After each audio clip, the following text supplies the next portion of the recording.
Walk all over you.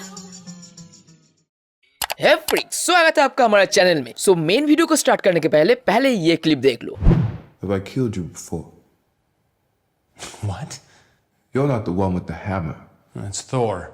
तो भाई साहब, इस क्लिप से ऑफिशियली ये तो कंफर्म है कि कैंग ने एमसीयू में भी थॉर से फाइट की है एंड मोस्ट प्रोबेबली शायद उसे मारा भी है। अबे साले नहीं तो थॉर फैंस गुस्सा मत हो ना, ये मैं नहीं कह रहा, मार्वल वही इनडायरेक्टली कह रहे हैं। जो भी हो तो एक्चुअल में ये फाइट मेन यूनिवर्स में नहीं हो सकता, वो तो आपको पता ही है। तो ये फाइट किस यूनिवर्स में है, किस टाइम पे प्लेस है, किस जगह पे हुई है और कैंग को आखिर थॉर को मारने की जरूरत क्यों पड़ी? काफी बेकार सा सवाल है, क्योंकि वो विलन है, वो हीरो को मारेगा ही, मगर मकसद क्या था? और आज हम लोग इस वीडियो में अनुमान लगाने की कोशिश करेंगे कि ये माजरा क्या है और कैंग और थॉर के बीच की लड़ाई की कहानी की शुरुआत कहां से हुई होगी, ये भी जानेंगे। तो भाई, मार्वल के महान मार्केटिंग स्ट्रेटेजिस्ट के जो महान मार्केटिंग स्ट्रेटेजी है कि मूवी निकलने के पहले 100-150 क्लिप डाल दो और टीवी स्पॉट के नाम पे आधा मूवी दिखा दो, उस महान मार्केटिंग स्किल को फॉलो करते हुए पोस्ट किए गए 100-150 टीवी स्पॉट्स में से एक स्पॉट में एक क्लिप ऐसी देखने को मिली जिस क्लिप में कैंग द कॉन्करर थॉर की बात कर रहा था, जो देख के ये समझ में आ रहा है कि ये सीन पॉसिबली मूवी का वो पार्ट होने वाला है जहाँ एंटमैन पहली बार कैंग से मिलेगा, जिस इंटरेक्शन में स्कॉट कैंग से कह रहा है कि मैं एक एवेंजर हूँ।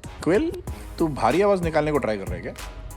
लेकिन कैंग कंफ्यूज है और पूछता है कि एवेंजर, क्या मैंने तुम्हें मारा है? तुम हथौड़े वाला तो नहीं लगते। तब स्कॉट कहता है कि नहीं, वो थॉर है। हाँ, शक्ल और बॉडी एक जैसी है तो अलग बात है।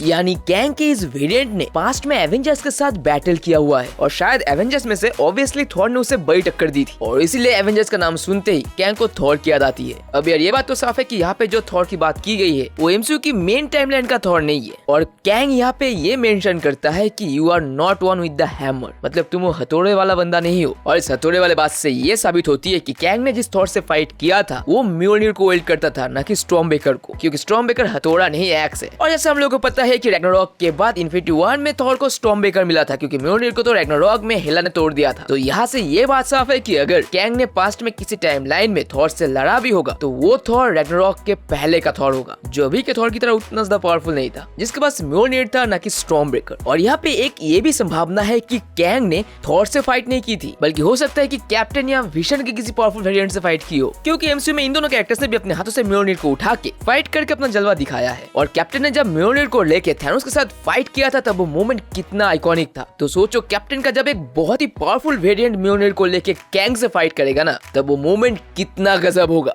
मगर एक्चुअली इसके चांसेस कम है, क्योंकि एमसीयू का फंडा यही है कि नया जो विलेन आएगा उनको पावरफुल दिखाना है, और पावरफुल दिखाएंगे कैसे? उसके हाथों किसी पावरफुल हीरो को हरवा के, जैसे थैनोस से हरवाया था हल्क को, और कैंग के मामले में डायरेक्टली कह दिया कि उसने हराया है थॉर को। और यहाँ पे एक ऑब्वियस सी क्वेश्चन है कि आखिर ऐसी क्या जरूरत पड़ी जिसके कारण एवेंजर्स से उसे लड़ना पड़ा और थॉर को मारना पड़ा? हाँ, ये सिंपल कारण है कि वो बैड गाय है, अच्छे लोगों को मारेगा ही, लेकिन मकसद क्या था? आखिर वो क्या करने गया था, क्या करना चाहता था, जिस कारण से एवेंजर्स के साथ उसकी फाइट हुई और इतनी इंटेंस बैटल हुई कि उसे थॉर को मारना पड़ा? ऐसा क्या चाहिए था उसे? क्योंकि लोकी सीरीज में हमें ये बताया गया था कि कैंग के प्राइम वेरिएंट यानी ही हू रिमेन्स ने ही अब तक इस सेक्रेट टाइमलाइन को कंट्रोल में रखा था, उसे लिखा था। यानी एमसीयू में अभी तक जो कुछ भी हुई वो उसी ने लिखा था। यानी एवेंजर्स के फॉर्म होने से लेकर थैनोस के मरने तक सब कुछ प्री डिजाइन था और ही हू रिमेन्स ने सभी की डेस्टिनी लिखा था। और क्योंकि उसने खुद एवेंजर्स को फॉर्म करने की बात लिखी थी तो वो खुद उसको डिस्ट्रॉय नहीं करना चाहेगा। तो इसका मतलब साफ है कि उसने फॉर्मेशन किया था रक्षा के लिए, लेकिन ही हू रिमेन्स के दूसरे वेरिएंट्स यानी कैंग्स एवेंजर्स की फॉर्मेशन नहीं चाहेंगे। और जैसे लोकी में ही हू रिमेन्स की मौत हो गई, कैंग के सभी वेरिएंट्स मल्टीवर्स में ओपन अप हो गए और तभी जाके कैंग ने डिसाइड किया होगा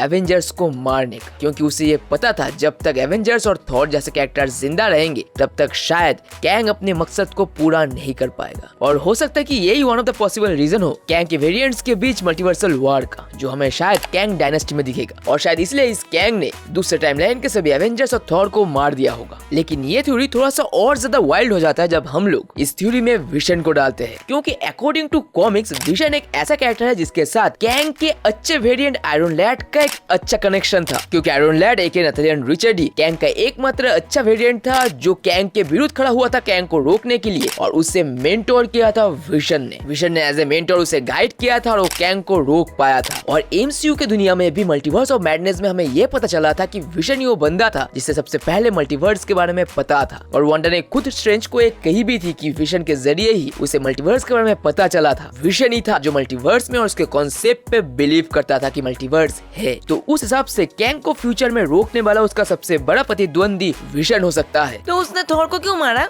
क्योंकि जब अल्ट्रॉन में थॉर के कारण ही विजन क्रिएट हुआ था, और अगर पास्ट में जाके कैंग थॉर को मार दे तो विजन कभी क्रिएट ही नहीं होगा और उसका सबसे बड़ा प्रतिद्वंदी खत्म। क्योंकि कैंग को भी पता है कि उसे हराने के लिए थॉर की तरह बिजली और ताकत नहीं, बल्कि अल्ट्रॉन और विजन की तरह इंटेलिजेंट दिमाग और टेक सपोर्ट भी चाहिए, क्योंकि टोनी तो है नहीं। तो पॉसिबली हो सकता है कि विजन एवेंजर्स का वो मेंबर हो जो बाकी एवेंजर्स को मल्टीवर्स के बारे में समझाए और सभी को कैंग जैसे मल्टीवर्सल थ्रेट के बारे में आगाह करे। कैंग डायनेस्टी के पहले उन सभी को पहले से रेडी करे, और मे भी हो सकता है कि उसने ऐसा करना शुरू भी कर दिया हो और फ्यूचर में वो सबको प्रिपेयर करके कैंग को हरा भी दे और उसे क्वांटम रियल में कैद भी कर दे। और मे भी हो सकता है किसी टाइमलाइन का विजन ही इस कैंग को क्वांटम रियल में कैद कर दिया था। और अगर ऐसा ना भी हो तो हो सकता है मल्टीवर्स के किसी न किसी रियलिटी में ऐसा हो चुका हो और इसलिए कैंग विजन को खत्म करना चाहता हो। लेकिन इस वाइल्ड थ्योरी को भी साइड रख के अगर वापस आए कैंग और थॉर पे, तो जैसे क्वांटम इंडिया में कैंग और थॉर के फाइट को लेके हिंट दे दिया गया है, तो बहुत हाई चांसेस है कि इसके बाद आगे जाके किसी न किसी इवेंट में कैंग और थॉर के बीच हमें एक बड़ी फाइट दिखेगी। और अगर आपको याद हो तो जोनाथन मेजर्स की एक इंटरव्यू में उन्होंने कहा था कि वो एमसीयू में थॉर जैसे कैरेक्टर से लड़ना चाहते हैं, और ऊपर से उन्हें तो क्रिस हेम्सवर्थ जैसे मस्कुलर बिग गाय से कोई डर भी नहीं है। क्योंकि अगर आपने जोनाथन मेजर्स की अपकमिंग मूवी रॉकी फ्रेंचाइजी की क्रीड 3 में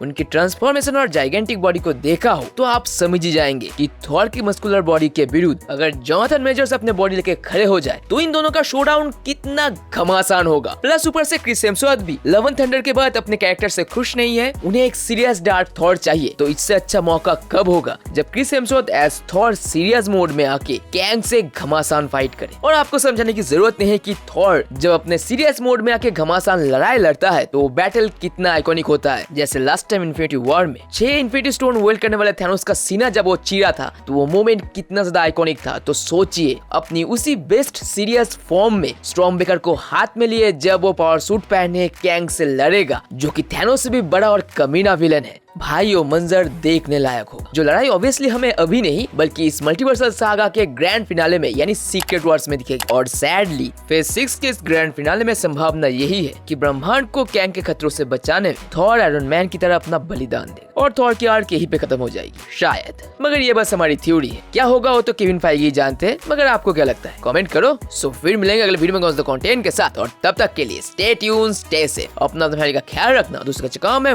मदद करना, because you are a freaking superhero.